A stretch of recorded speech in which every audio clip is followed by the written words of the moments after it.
Hello everyone, welcome to study time with new informative video। Allahabad high court से RO computer assistant 2021 की vacancy आई हुई थी और बहुत ही कड़ी मेहनत के साथ, बहुत ही लगन के साथ विद्यार्थियों ने इसमें अपनी पूरी ताकत थी तैयारी में वो झोंक दी कि इस बार तो सिलेक्शन लेना ही है। और अपना जो पेपर है वो बहुत अच्छी तरीके से किया और जब आंसर की आई तो आंसर की से उन्होंने अपना जो पेपर था वो मिलाया और उनका जो भी स्कोर रहा है, चाहे वो 160 प्लस रहा हो, 70 प्लस रहा हो, जितना भी रहा हो, तो एक सेटिस्फेक्शन था कि चलो हमने अपना पेपर अच्छा कर लिया है और इस बार उम्मीद है कि मेरा सिलेक्शन हो जाएगा। जिनका स्कोर कम था तो चलिए वो तो क्या ही कर सकते हैं, जिनका 140 था, 130 था, वो क्या ही कर सकते हैं, लेकिन जिनका स्कोर बेहतर था, अच्छा था, वो एक उम्मीद लगाए बैठे थे कि हाँ अब तो उनका सिलेक्शन पक्का है और टाइपिंग भी अच्छी हो गई है, अब कोई दिक्कत नहीं है। और जब रिज़ल्ट जारी हुआ और कल देर शाम जो रिज़ल्ट आया तो रिज़ल्ट देखते ही होश उड़ गए, सभी के होश उड़ गए। मुझे नहीं लगता है कि कोई ऐसा स्टूडेंट होगा जो संतुष्ट हुआ हो इस रिज़ल्ट से, क्योंकि जो रिज़ल्ट दिया है इसमें ऐसा खेला किया है, ऐसा खेला किया है कि आपने ऐसा खेला देखा नहीं होगा। बोला जाता है ना, खेला हो गए, तो खेला हो गया है और कम नंबर वाले विद्यार्थियों का सिलेक्शन हो जा रहा है। ज़्यादा विद्यार्थी जो जिनके ज़्यादा नंबर आए हैं उनका सिलेक्शन नहीं हो रहा है। किसी का NTA ने स्कोर कार्ड जारी किया है, किसी का स्कोर कार्ड जारी नहीं किया है, किसी को टाइपिंग में ज़्यादा नंबर दिए हैं और उसको सिलेक्ट नहीं किया है, स्कोर कार्ड ही नहीं दिया है। किसी के टाइपिंग में कम नंबर है और स्कोर कार्ड भी दिया है और वो पास भी है। किसी के 49 नंबर है, 50 नंबर है टाइपिंग में, वो फेल दिखा रहा है। किसी के टाइपिंग में 40 नंबर है, 44 नंबर है, वो पास दिखा रहा है। जबकि स्कोर दोनों का प्री का मतलब है जो फर्स्ट पार्ट था GS वाला, उसमें दोनों के नंबर सेम आ रहे हैं और टाइपिंग में जिसके ज़्यादा हैं वो फेल है, जिसके कम है वो पास है।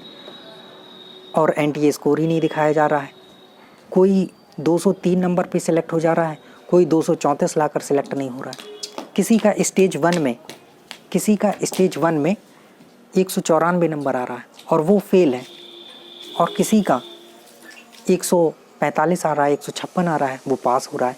पता ही नहीं चल रहा है कि आखिर है क्या, हुआ क्या है, किस प्रकार से ये जो परीक्षा कराई गई है। एक तो आपने परीक्षा में ही बहुत सारी चीज़ें देखी थी कि पहले ही दिन जो पेपर था वो लीक हो गया था। लीक का मतलब वहाँ धांधली हुई थी, बच्चों ने आरोप लगाए थे, लेकिन NTA ने वो दूसरी जगह और दूसरी डेट दे दी कि ये एक ही सेंटर पर हुआ है, लेकिन ऐसा नहीं है। और आपको एक चीज़ पता होना चाहिए, अगर आप तैयारी करते हैं और निश्चित तौर पर आपसे जो लोग जुड़े होंगे उन्हें इतना तो पता ही होगा कि कोई कैसे, जबकि GS में कोई कैसे इतने नंबर ला सकता है कि 194, 193, 192, 200 में से कैसे मतलब कुछ क्या, कहाँ से आए हैं ये लोग, कैसे हैं, मतलब चलिए फिर भी मेहनत करके जैसे भी अगर ले ही आए हैं तो फिर भी उनको फेल कर दिया गया।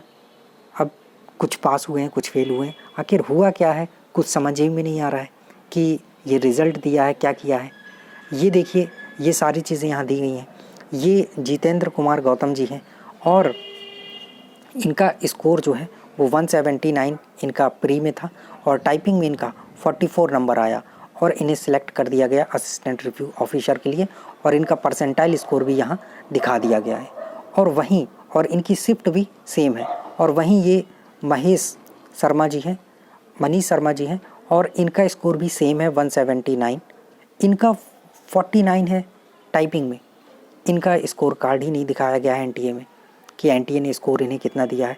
यानी कि ये कहा जा रहा है कि ये लोग टाइपिंग में फ़ेल हैं और टाइपिंग में फ़ेल होने का रीज़न ये बताया जा रहा है कि जिन्होंने भी 20 मिनट पूरे लिए हैं टाइपिंग में तो उन्हें फ़ेल कर दिया गया है। 20 मिनट पूरा टाइम लिया है और उन्हें, क्योंकि ये भी बताया जा रहा है कि जो नेट स्पीड है वो ली गई है और इस आधार पर ये फेल किया गया। अगर ये सारी चीज़ें, तो इनका स्कोर 49 पॉइंट समथिंग कैसे आया, अगर इनकी एरर इतनी ज़्यादा थी, क्या हुआ क्या नहीं हुआ, कुछ भी समझ में नहीं आ रहा है किसी को।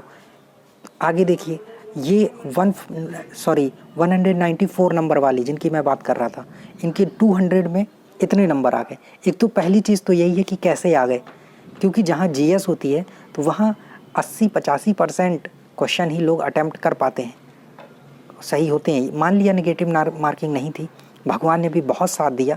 तो कितना साथ दिया भगवान ने, क्या स्वयं भगवान उतर आए थे पेपर देने और आ भी गए थे, तो ये फिर भी फेल हो गए। एक 40 नंबर इनका टाइपिंग में आया, 234 होने के बावजूद इनको नॉट सेलेक्ट।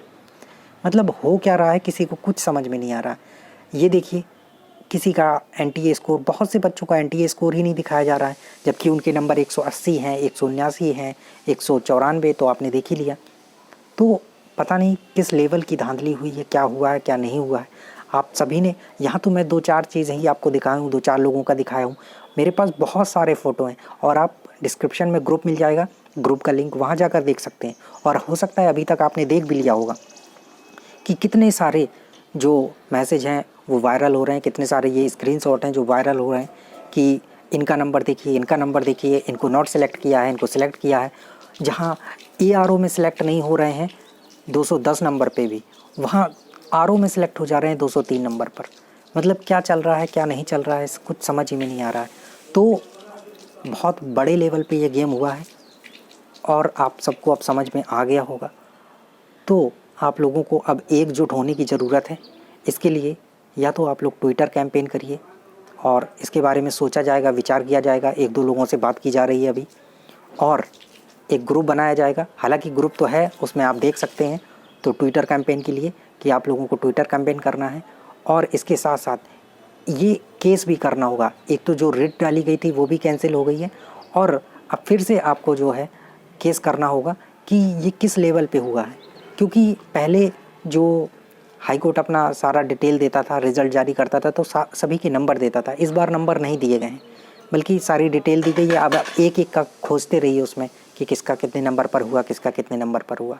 तो एक एक का बैठ के 350 लोगों का खोजेंगे तो आपके 350 दिन तो ऐसे ही लग जाएंगे, और तब तक तो सब रफा दफा हो जाएगा। तो जल्द से जल्द इस पर केस किया जाना चाहिए, और अभी बातचीत चल रही है। और आप लोग भी अपने लेवल पर प्रयास करिए और देखिए कि किस लेवल की धांधली हुई है। मतलब थोड़ा बहुत चलता है, लेकिन इतना ज़्यादा कि मतलब सारी हदें पार हो जाएं। बहुत ही मतलब अपनी मेहनत से जो 170 लाया, 180 लाया, उसका सिलेक्शन नहीं हुआ, और जो कैसे भी करके 194 लाया उसका सिलेक्शन नहीं हुआ। तो आखिर सिलेक्शन हुआ किसका? अभी तक मुझे एक भी ऐसा जेन्युइन स्टूडेंट नहीं मिला जिसने चैनल पर कमेंट किया हो या ग्रुप में बताया हो कि हाँ सर मेरा सिलेक्शन हो गया। कोई भी, और कहाँ गए ये लोग पता ही नहीं है कि जो सिलेक्ट हुए हैं वो हैं कहाँ, क्या इसी पृथ्वी पर हैं या नहीं है। तो बहुत बड़े लेवल पर इसमें सारी चीज़ें हुई हैं, आप सबको अच्छे से पता चल गया है। सबूत भी आपने देख लिए हैं, और भी आप ग्रुप में देख लीजिएगा। बहुत सारे उनकी 10वीं की 12वीं की सारी मार्कशीट भी वायरल हो रही हैं कि देख जहाँ ये इतना था और अब कैसे इतना कर लिया। तो बहुत बड़े लेवल पे ये सारा सिस्टम हुआ है, और इस पर केस होगा, और अभी बातचीत चल रही है। तो आपने देख ही लिया है, और आप लोगों को भी अगर कहीं से कुछ ऐसा प्राप्त होता है तो उन सबको रखे रहिएगा, इकट्ठा करके रखिएगा सबूत, और कमेंट सेक्शन में ज़रूर बताएं कि ये सारी चीज़ें आपको सही लग रही हैं, या फिर जो दिख रहा है सामने वही सच है, या आपको लग रहा है नहीं सब कुछ सही हुआ है, सब कुछ फेयर हुआ है। तो चलिए, आपको जो जानकारी देनी थी, जो चीज़ें थी वो आपके साथ बता दी हैं। मिलते हैं न्यू इन्फॉर्मेटिव वीडियो के साथ, और अगर इससे संबंधित आगे कोई अपडेट आती है, कुछ भी होता है, तो निश्चित तौर पर आपको इसी चैनल के माध्यम से जानकारी दे दी जाएगी। Thank you.